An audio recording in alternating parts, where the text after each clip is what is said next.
On pense souvent qu'une fois le repas terminé, tout est joué. Mais en réalité, c'est là que commence un voyage incroyable et totalement invisible. Aujourd'hui, on va explorer ensemble le parcours fascinant de nos aliments, une fois qu'ils ont quitté l'estomac. Et c'est une question qu'on est en droit de se poser, parce que c'est là, dans ce long tunnel, que la véritable magie opère. Alors suivons le guide et partons à la découverte de ce périple intérieur. Alors, avant toute chose, mettons-nous d'accord sur les termes. La digestion intestinale, qu'est-ce que c'est exactement?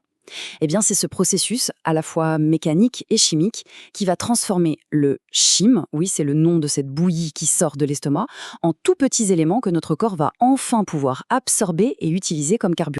Allez, c'est parti. Le voyage commence pour de bon au moment où ce fameux chyme passe la porte de l'estomac pour entrer dans un tout nouvel univers, l'intestin.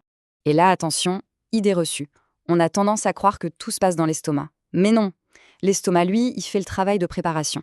Le vrai match, le gros de la digestion et surtout de l'absorption des nutriments, ça se joue bien plus bas, dans l'intestin grêle. Alors, bienvenue dans l'arène principale, le cœur du réacteur de la digestion, l'intestin grêle. Et quand on dit arène, le mot est faible, parce que l'intestin grêle, c'est immense. En moyenne, c'est 3 mètres de long. Imaginez un peu. C'est une surface de travail absolument colossale, optimisée à la perfection pour être sûr de ne laisser s'échapper aucun nutriment. Bien sûr, ce long tube de 3 mètres n'est pas uniforme. On peut le diviser en 3 zones bien distinctes. On a d'abord le duodénum, un peu le hall d'entrée, où tout se met en place. Ensuite, le jéjunum, c'est l'usine de traitement principale, où le gros du boulot est fait. Et enfin, l'iléon, c'est la longue ligne droite finale, où l'on récupère les tout derniers nutriments. Mais avant de parler de chimie, il faut parler de physique. La digestion, c'est d'abord un mouvement, une sorte de ballet mécanique hyper bien coordonné. L'intestin n'arrête jamais de bouger, à la fois pour mélanger et pour faire avancer les choses. En fait, on a 2 types de mouvements principaux. D'un côté, les mouvements de brassage, ce sont des petites contractions très locales qui malaxent le chyme pour s'assurer que chaque particule entre bien en contact avec la paroi. Et de l'autre, les mouvements de propulsion, qui, comme leur nom l'indique, sont là pour pousser le tout vers la sortie, doucement mais sûrement. Ce mouvement de propulsion, on l'appelle le péristaltisme, et c'est une pure merveille de coordination. Il faut s'imaginer une vague qui se propage le long de l'intestin. Juste derrière la nourriture, ça se contracte pour pousser, et juste devant, ça se relâche pour laisser le passage. C'est simple, élégant et surtout d'une efficacité redoutable. Maintenant qu'on a vu la mécanique, passons à la chimie.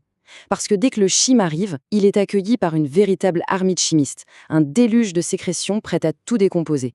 D'où vient cette équipe de choc? De 3 endroits clés, le pancréas et le foie, qui sont un peu les usines de production externes, et puis la paroi de l'intestin elle-même, qui participe aussi à l'effort de guerre en produisant ses propres sucs.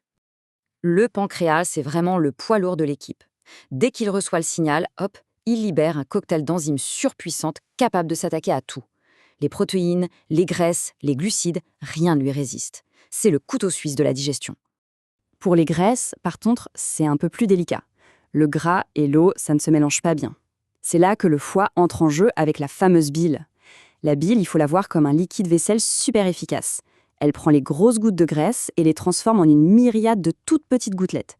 Et ça change tout, parce que ça donne aux enzymes une surface d'attaque bien plus grande. Bon, maintenant qu'on a l'équipe mécanique et l'équipe chimique en place, voyons un peu les résultats.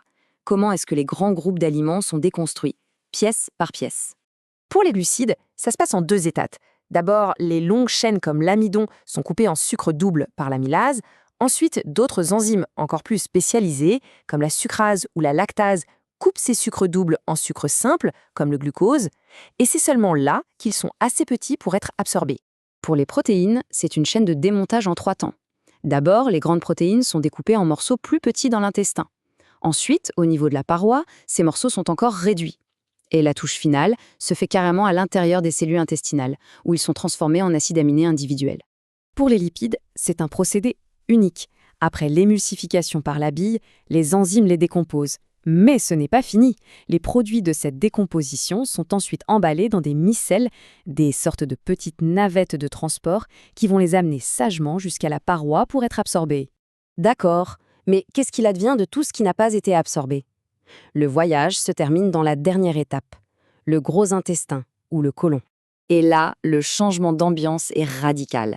On quitte une usine de digestion hyperactive qui grouille d'enzymes pour arriver dans un centre de traitement des déchets. Ici, le rôle principal, c'est de récupérer l'eau et de compacter ce qui reste. La mission n'a plus du tout la même. Donc dans le côlon, le mot d'ordre, c'est la récupération. Le corps réabsorbe un maximum d'eau et les matériaux non digestibles sont compactés, prêts pour la sortie. Le voyage est terminé. Et voilà pour ce voyage intestinal, une usine d'une complexité incroyable qui fonctionne en nous à chaque instant sans qu'on y pense une seule seconde. Tout est en pilote automatique. Ça laisse vraiment songeur, non? On se demande quelles autres merveilles notre corps est capable d'accomplir comme ça, en permanence, sans qu'on s'en rende même compte.